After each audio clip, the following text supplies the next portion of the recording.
estimate that these things like Shoemaker Levy 9 hit Jupiter perhaps once between every 100 years and or up to once every 1,000 years. Now this could have been a much smaller comet or a much smaller asteroid, and so they would hit more often because there's more of them. But this does give us a clue now that perhaps we ought to start monitoring Jupiter a little bit more closely. Okay, and just in 2 words, how small when you talk about an asteroid? We're probably still talking about several hundred metres across here, so travelling at 40 miles an hour, that's quite a lot. Okay, Professor Alan Fitzsimmons, many thanks. More on cosmic collisions, lunar long goodbyes and everything else on today's programme amid the sea of tranquility that is the Material World web pages within bbc.co.uk/radio4.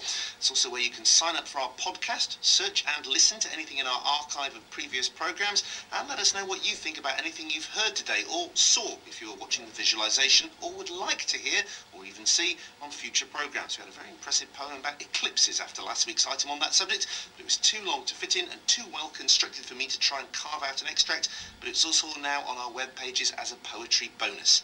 Next week, 20 years after the discovery of the cystic fibrosis gene, why the high hopes for gene therapy so far haven't been met. Material World was presented by Quentin Cooper. The producer was Roland Pease. Over the next 3 weeks, BBC Radio 4 will be venturing into the heart of Britain's secret intelligence service